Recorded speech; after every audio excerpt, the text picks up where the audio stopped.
খুব বেশি দিন আর আমার পক্ষে রাজনৈতিক ইস্যুতে ভিডিও দেওয়া সম্ভব হবে না।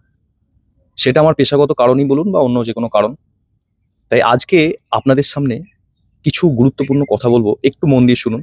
সামান্য হয়তো আপনাদের সময় নষ্ট হবে, কিন্তু কথাগুলো একটু মন দিয়ে শুনুন। আমরা প্রায়শই একটা কথা বলে থাকি, এই বুঝি ইমাম মাহাদি আসার সময় হয়ে এসেছে, আমরা তার সৈন্য হব। এই বুঝি কোনো ওমর, কোনো হামজা, কোনো খালিদ বিন ওয়ালিদ আমাদের নেতৃত্ব দিতে এগিয়ে আসছে, এরকম আমরা আশা করে থাকি। আমি বলবো না যে আপনাদের এই ধরনের আশা করাটা খুবই ভুল, কিন্তু বর্তমান সময় বা পরিস্থিতি এমন নেই যে শুধুমাত্র আশা করেই বসে থাকবেন।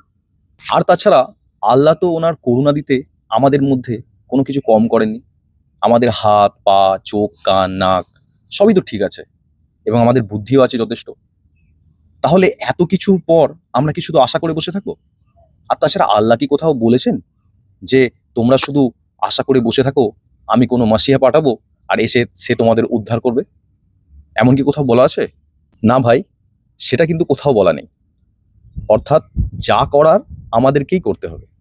আর আমরা যদি সত্যের পথে থাকি, তাহলে আল্লাহর সাহায্য কখনোই বন্ধ হবে না। এখানেই একটা গুরুত্বপূর্ণ প্রশ্ন, যে তাহলে আমাদের করণীয়টা কি? এমন পরিস্থিতিতে আমরা করবোটা কি? আজকে আমি সেই বিষয়েই কিছু কথা বলব। এই মুহূর্তে আমার নজরে ভারতীয় মুসলমানদের দুটি গুরুত্বপূর্ণ কাজ করতে হবে। তার মধ্যে ১ নম্বর হলো নিজেদের অশিক্ষার অন্ধকার থেকে বার করে এনে ব্যাপকভাবে শিক্ষিত করতে হবে। টাকার লোভে অল্প বয়সী ছেলেমেয়েদের পরিযায়ী শ্রমিক হওয়া থেকে আটকাতে হবে। বর্তমান দিনে আর কারো এত অভাব নেই যেখানে দুবেলা খাবার জুটবে না। তাই অভাবের নাম দিয়ে ছেলে মেয়েদের স্কুল ছুটো হওয়া আটকাতে হবে।